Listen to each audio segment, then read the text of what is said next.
Pak Rudianto, mungkin boleh proyeksi atau perspektif Anda berkaitan dengan dampak eskalasi konflik geopolitik di Timur Tengah, khususnya berkaitan dengan minat investor asing terhadap aset safe haven. Apakah hal ini juga yang akhirnya membuat pasar keuangan Indonesia tertekan baik dari sisi pasar ekuitas maupun juga nilai tukar rupiah? Silakan perspektif Anda, Pak Rudianto.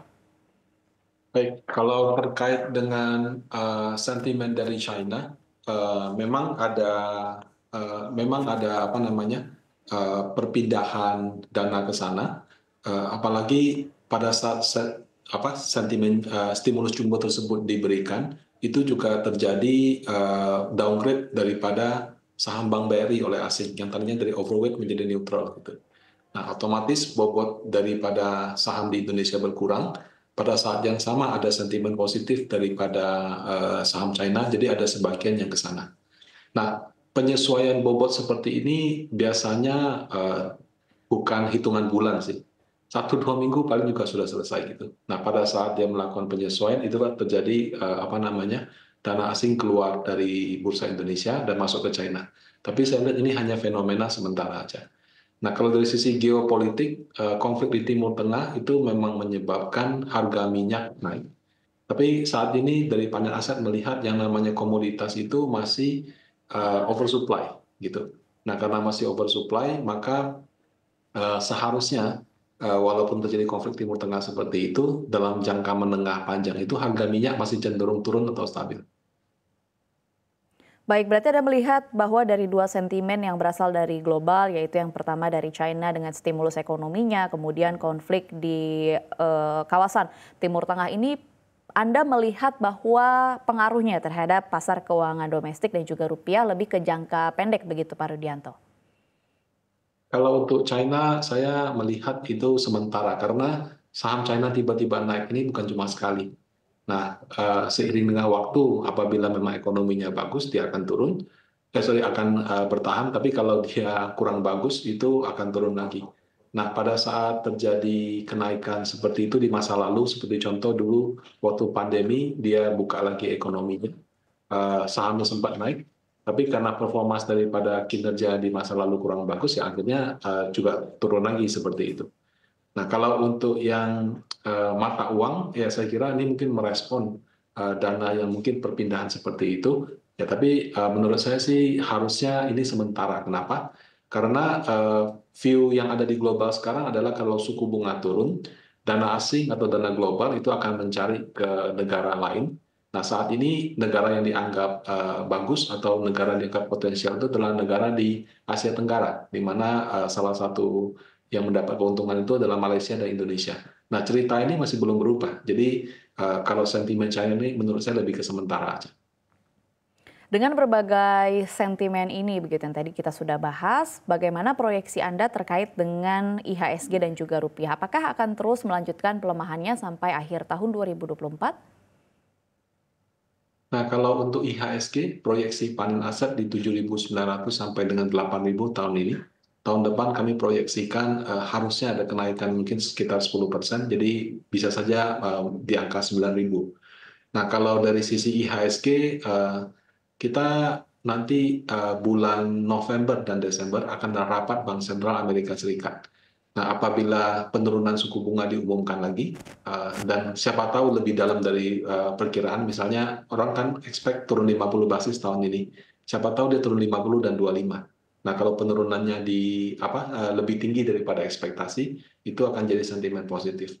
Nah, kemudian kalau misalnya suku bunga Amerika turun, biasanya nilai tukar Amerika juga melemah, sehingga ada potensi rupiah menguat kembali. Kalau dari sisi perkiraan kurs, yang wajar itu tahun ini 15.100 sampai 15.500. Baik, kalau di situasi pada saat ini di awal Oktober dengan sejumlah tantangan yang ada, mungkin Anda Pak Rudianto mewakili PNN Aset, bagaimana proyeksi Anda berkaitan dengan kebijakan atau arah pemangkasan suku bunga The Fed? Ya, pemangkasan suku bunga The Fed berdasarkan dot plot yang dikeluarkan pada September lalu, itu mengindikasikan tahun ini turun 100 basis. Nah, di September sudah turunkan 50. Dan dia masih akan dua kali rapat lagi di bulan November dan di bulan Desember nanti. Sebagaimana saya sampaikan, kondisi perang ini menurut saya juga bisa saja menyebabkan penurunannya lebih banyak lagi. Jadi walaupun proyeksinya 50, bisa saja turunnya menjadi 50 plus 25, 75. Nah, kemudian kalau misalkan seperti itu, biasanya Bank Sentral Indonesia juga akan menyusul. Karena kemarin waktu Amerika turunkan 50, kita cuma turunkan 25. Nah, siapa tahu BI lebih agresif menurunkan suku bunga lagi di sisa 3 bulan tahun ini. Baik, kalau kita lihat sentimen yaitu dari eskalasi geopolitik di Timur Tengah, ini kan salah satu dampaknya adalah berkaitan dengan inflasi global. Sedangkan di Amerika Serikat sendiri beberapa waktu terakhir sebenarnya sudah diselimuti kondisi yang cukup positif berkaitan dengan data inflasinya, yaitu sudah bergerak di arah kepala dua begitu pada saat terakhir itu di angka 2,8-2,9%. Nah, apakah dari sentimen utama di konflik geopolitik ini, menurut Anda akan memunculkan kekhawatiran bahwa inflasi Amerika Serikat akan semakin menjauhi targetnya, yang pastinya juga akan mempengaruhi atau menjadi pertimbangan utama bagi The Fed untuk menentukan arah kebijakan suku bunga, Pak Rudianto? Kalau konflik geopolitik yang orang khawatirkan itu adalah minyak, ya. Nah, bagaimanapun Iran itu salah satu negara produsen dan eksportir minyak yang cukup besar di dunia. Belum lagi kalau secara geografis dia juga berdekatan di Selat Hormuz gitu ya. Nah, Selat Hormuz itu kalau misalnya terjadi eskalasi politik dan dia blokir, itu juga akan mengurangi atau mengganggu produksi minyak daripada Kuwait dan juga dari negara Arab lainnya seperti itu.